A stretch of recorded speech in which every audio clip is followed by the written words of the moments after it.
तुम अपने आप को मनुष्य कहते हो। मनुष्य तो विचारवान होते हैं, संवेदनशील होते हैं। जो अपने स्वार्थ हेतु वनस्पति और जीव जंतुओं का शोषण करे, वो कैसा मनुष्य? जो तुम कर रहे हो वो प्रकृति पर अत्याचार है, और अत्याचारी सदैव अत्याचारी ही होता है।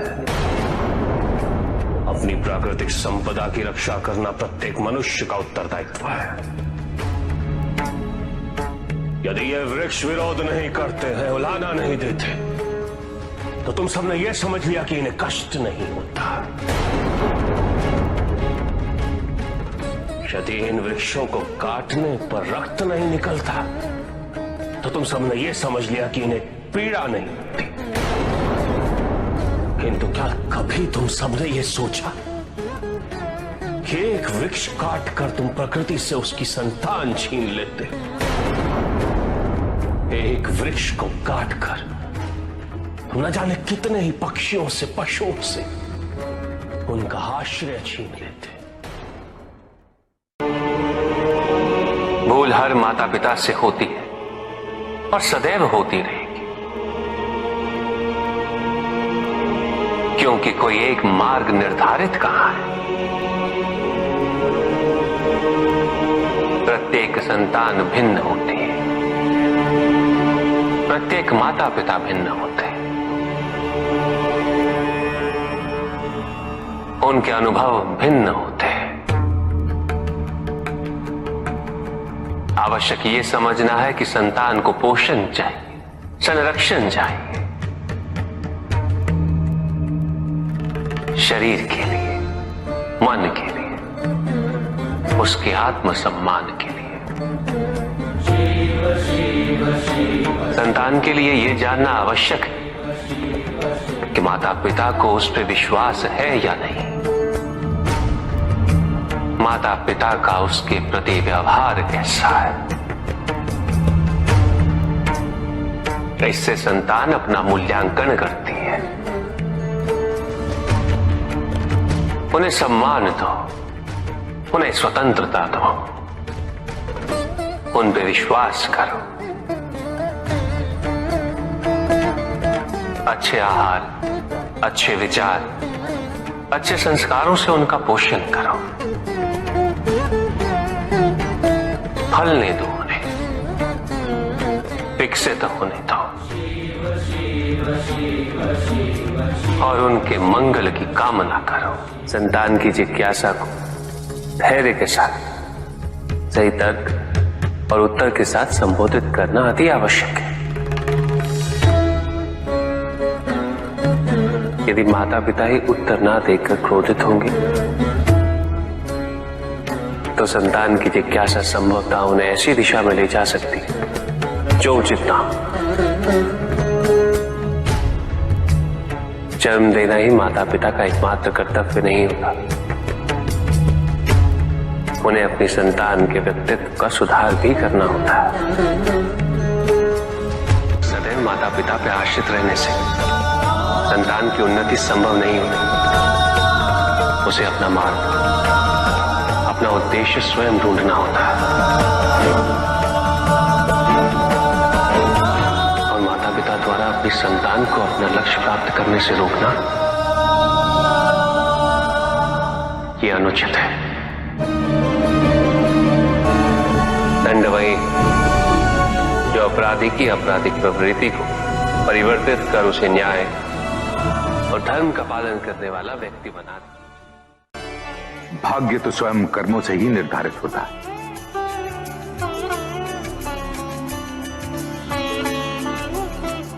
हमें ज्ञान चर्चा का विषय मिल गया है। तो प्रश्न ये है कि हमारा भाग्य हमारे कर्म निर्धारित करता है या हमारे कर्म हमारा भाग्य बनाते हैं?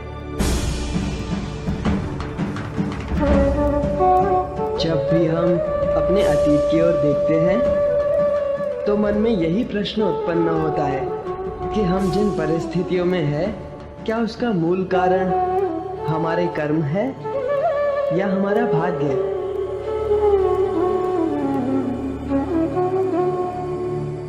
किंतु कर्म और भाग्य एक दूसरे से पृथक नहीं है, बल्कि एक दूसरे के पूरक है।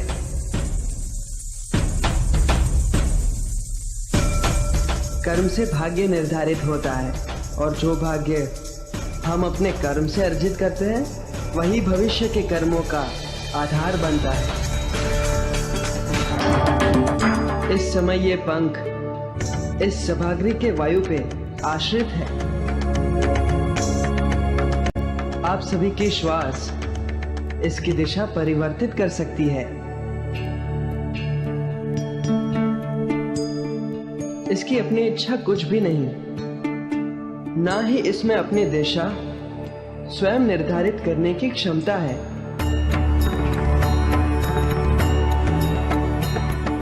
उड़ते उड़ते कीचड़ में गिर जाना इस पंख का भाग्य हो सकता है, किंतु हमारे द्वारा कर्म ना करने के कारण किसी कठिन परिस्थिति से घिर जाना, इसका दोष हम केवल भाग्य को नहीं दे सकते।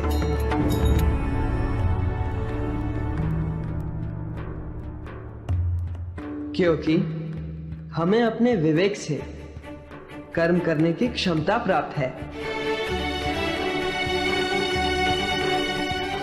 यदि हम कर्म नहीं करते तो उसका फल हमें भुगतना ही होगा। भाग्य प्रबल हो तो वो हमारे कर्मों को प्रभावित करता है, किंतु ये भी सत्य है कि कर्मों की प्रबलता हमारे भाग्यों को परिवर्तित करने में सक्षम होती है। किस मार्ग का चयन करना है, ये केवल हम पे निर्भर करता है। किंतु कर्म और भाग्य में कौन अधिक महत्वपूर्ण है? कर्म, क्योंकि कर्म ही सौभाग्य को दुर्भाग्य बना सकता है, और दुर्भाग्य को सौभाग्य में कर्म ही परिवर्तित कर सकता है। किंतु कर्म से मेरा तात्पर्य कर्म की पूर्णता है।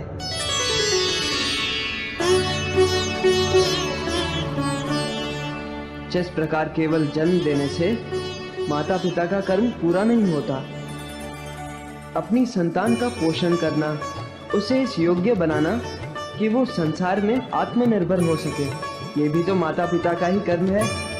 संतान को संरक्षण देना, अच्छे संस्कार देना, उसे उसके दायित्वों के प्रति जागरूक करना या सक्षम बनाना, ये भी माता पिता का ही कर्म है।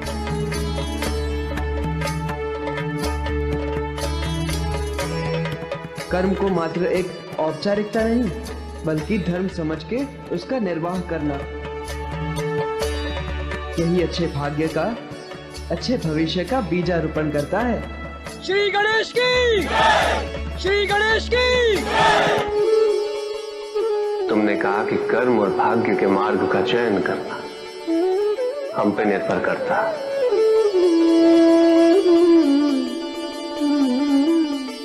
किंतु यदि कोई चयन करने के मार्ग का चुनाव ही ना करे तो क्या?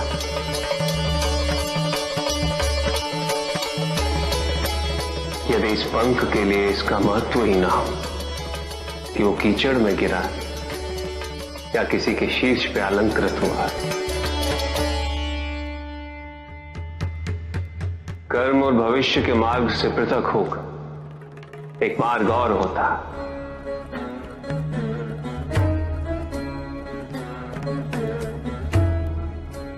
वैराग्य का मार्ग।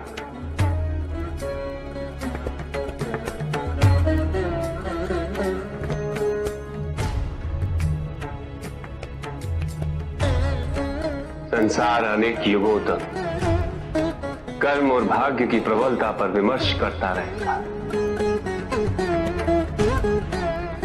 और ऐसे विमर्श समाज की उन्नति में सदैव सहायक सिद्ध हो।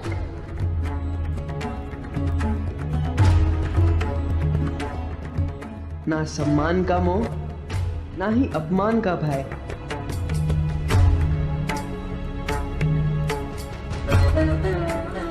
अर्थात एक ऐसी दशा जिसका होना ना होना किसी भी परिभाषा के परे है।